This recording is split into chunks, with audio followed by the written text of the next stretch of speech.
Hello everybody. We are going to discuss today one of the interesting topic, that is GST, goods and service taxes.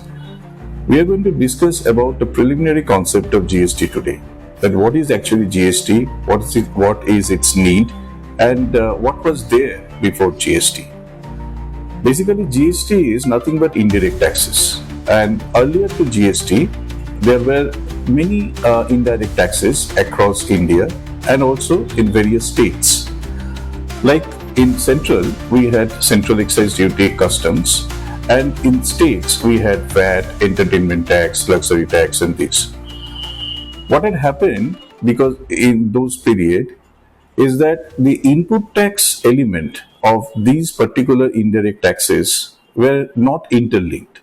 So that is why what used to happen is that on one tax, another tax used to be calculated. This we technically call as cascading effect of taxation. Now through GST, this particular element was aimed at to be removed. And along with that, basically, there are other aspects which through GST, the government had tried to implement. The first and foremost is the uniform tax rate across the country. In various states, in various on various commodities, there used to be various types of taxes, and that used to cause a real problem to do business, especially in between the states. GST aimed at to basically, to make the rates of the taxes as minimum as possible, and as we know that there are only 4 taxes now. So that way, basically all across the country, the rates were tried to be made minimized. Second is integration of the economy at national level. As I said, that since the effect of taxation, this become very smoothened by the introduction of GST. So all products and the selling of the products or the selling of the services, everything had become very smooth. And all across the country, since the rates were basically same, so that is why the business also will become very easy. Next is the boosting of the most important aspect which is now going on in our economy is Make in India concept. So that also had got a lot of boost because of the introduction of GST. Along with that came another important aspect that is related to export.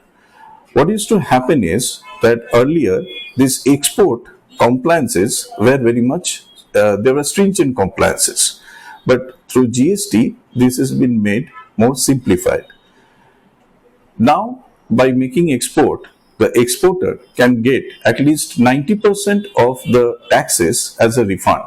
So what will happen basically is that the cost elements, this will be basically considered for the purpose of the export. Now, when GST was introduced, obviously in 1718, from July, 1st of July, we all know that GST got introduced. So in that particular period, GST collection was very minimum. It was around 7.19 lakh crores only. But gradually, if we see from 21-22 to 24-25, from 21-22 it was 14.83 lakhs crores, and in 24-25 it has gone up to 22.08 lakhs crores. So with this huge jump, obviously we can understand that it has got a very, very positive impact on the Indian economy, its GDP. We will see that if we make an analysis of the GDP growth within this time, the GDP initially at the initial stages it increased a lot, but subsequently it decreased. But it has now been stabilized because of, to a lot of extent, because of this GST collection and its enhancement in the collection. Now GST dragnet also has been enhanced by the department.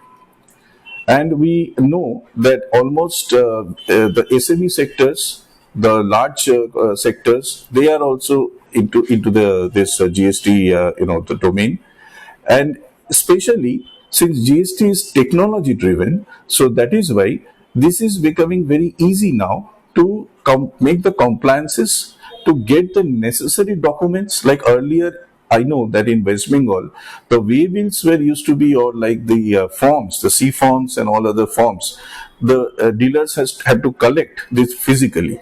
But now these requirements are not there. So everything is in the portal, and through portal you can make the kind of your applications, or you can get the documents, or you can carry on with your compliances. GST has got certain disadvantages as well. Like in the initial phases, we had seen that GST had a very negative impact on the working capital of the SME sectors, which is now almost reduced. But that time, obviously, it had got a very bad impact, a negative impact, rather, I would say, on the SME sectors, which has now been dealt with properly. Way forward, I find that GST as indirect taxes, we all know that it constitutes more than 50% of the tax collection of our economy.